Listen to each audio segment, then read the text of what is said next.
Hi guys, it's Claude from Canine IQ. Thanks for popping back. Bit of a controversial post today. I get a lot of questions from people about the benefits of puppy preschool, dog obedience, or in-home training for puppy development. So there's effectively a time and place for all of them. But one of the things that's really important to understand is because puppies are very vulnerable and they are effectively sponges. So we get a puppy at 8 weeks of age, and the consensus in the community at the moment is to try and do a puppy preschool at a vet or a pet shop. Now, the problem that I've got with taking your dog to an institution like a vet or a pet shop is that there's a couple of things that I classify as artificial. Firstly, it's usually carried out in a really, really small environment, and it's usually carried out with a minimal amount of dogs. And respectfully, it can be carried out with people that have less than ideal qualifications. Now, I'm not saying that all of the situations with vet or pet shops don't have certification or qualified dog trainers.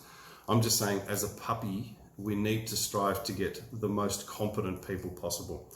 To give you an idea, at my old training centre, when I used to run a training centre, what I tried to do is to only have my absolute best trainers that had the most understanding of canine psychology and had been training for many, many years with many dogs deal with puppies.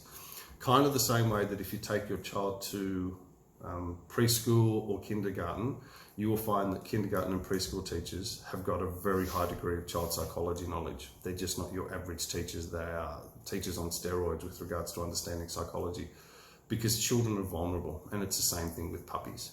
So the first thing that I suggest people do is, before they lock into puppy preschool or a dog obedience club, or even a dog trainer for that matter, is look at the qualifications. Try and find out what formal classifications or certifications they've actually got in their training, and book only people that have got proven track records and have got good qualifications in canine psychology. Don't just go to somewhere that somebody's doing it because they love dogs. All well intended. Good intentions are great, but the problem is we need to have dogs that have got good training through good exposure to good teachers. If we get this first 16 weeks right with regards to how to train, we are going to have less problems down the track, because dogs are vulnerable at that stage and they need to be developed. So when I said before, there's a downside to actually having training in a small environment with very few dogs, it doesn't relate to what I call population genetics, and I'll explain what I mean by that. If I'm only exposed to small breed dogs or dogs of certain excitabilities in a really small environment in the first 16 weeks, that's my understanding of what the real world is in terms of dogs, which is kind of artificial, because when you finally leave your home, the dogs will go out there and they'll experience big dogs, little dogs, angry dogs, happy dogs, grumpy dogs.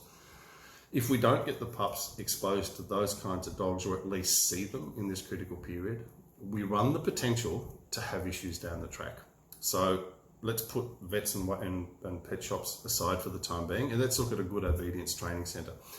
Now, in Melbourne, we're spoilt because there's lots and lots and lots of good obedience training centres that are either trained through the National Dog Trainers Federation, either trained through Delta or Professional Dog Trainers Association. I don't care which one. As long as they're qualified and certified, at least you know that trainers, despite their training methodologies, have got the best intent for the dog and they've got science behind them.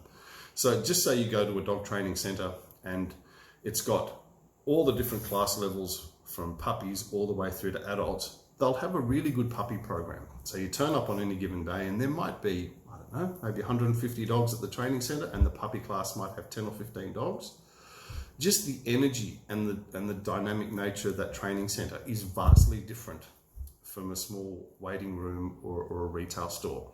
So the dog is now exposed to far more stimulation in a time that it actually needs to understand what this all is about, because eventually you will need to go to a training centre if you want to do the right thing by your dog, and eventually you'll be taking your dog out in the real world and it needs to see and experience all these things. So a good dog training centre with a really, really good puppy program, for my money, is the best thing possible, because you will start the puppy, say, at 8 to 10 weeks. It goes through the puppy program, which isn't a dedicated one-off, it's just part of their mainstream. It might get to, say, 16 weeks, and then all of a sudden you start to progress to other different levels within the dog training facility and potentially move on through the courses. So you could effectively look at it as kindergarten, primary school, secondary school, and then tertiary education. We start the education process and continue going through all the different training methods. And this is the beauty of actually going to an obedience training centre. It gives you that option.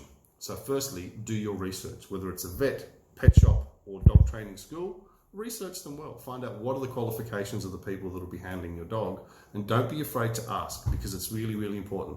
This is a very unregulated business in Australia. Good and bad about that.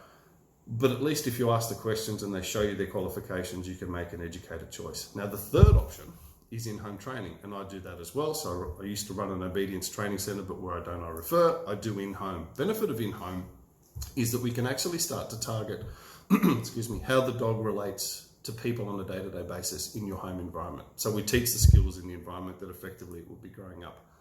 That's great for those skills in the home situation, but it does nothing to help you socialize your dog going forward. So there's kind of a balance that we need to strike. In-home is great for specific things in your home environment, and the group side of puppy training is great because it teaches the dog how to relate to other dogs. So in an ideal world, what I try and suggest to people is get a good puppy trainer initially.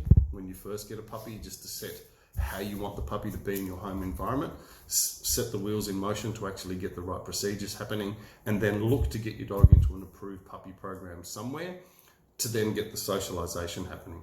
And my preference at the moment would definitely steer towards a group obedience training centre, only because I think they offer better options than the other ones that I talked about before. But don't let my judgment cloud you. Definitely ask questions, get clarification from people, and go from there. If you have any questions on this matter, please just drop me a note, drop me a text, send me an email.